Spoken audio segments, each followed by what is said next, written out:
Sans laissez-passer, un Algérien sous OQTF renvoyé en France après son expulsion.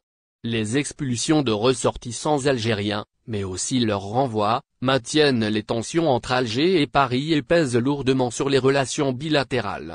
D'ailleurs, un autre cas, notamment sous OQTF, vient d'être renvoyé en France, à défaut de présenter un laissez-passer consulaire. Pour rappel, Air Algérie a refusé de transporter les ressortissants algériens expulsés de France, sans laissez-passer consulaire. Une décision qui a provoqué la colère de la classe politique française et réclame des sanctions à l'encontre de la compagnie aérienne. Expulsé vers l'Algérie, un ressortissant renvoyé en France. Un ressortissant algérien, âgé de 28 ans, a été jugé et condamné à de nombreuses reprises pour des faits de violence sur mineurs et sur un conjoint et de troubles à l'ordre public. Le mis en cause a été expulsé, mercredi, vers l'Algérie en possession de son passeport, mais il a été renvoyé en France à défaut de laissez-passer consulaire.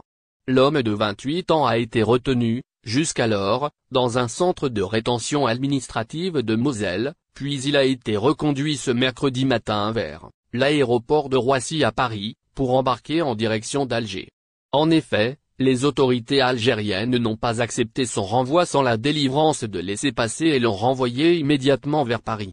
De retour en France, en fin d'après-midi, l'homme en question a été reconduit vers le centre de rétention administrative de Metz. Connu des services de justice selon la presse en France, l'homme est connu dans le fichier de traitement des antécédents judiciaires.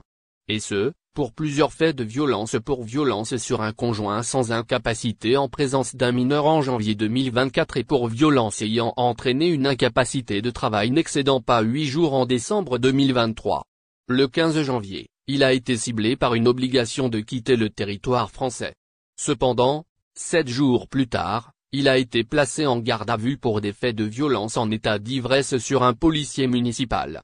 Par ailleurs, il a été condamné à 6 mois d'emprisonnement avec sursis. Ce nouvel incident ajoute une dimension supplémentaire à l'épisode des tensions entre l'Algérie et la France.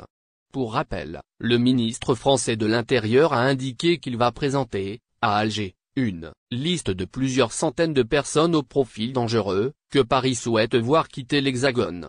Retailleau juge que ces personnes présentent un danger parce qu'elles ont commis des troubles à l'ordre public ou parce qu'elles figurent dans notre fichier des radicalisés pour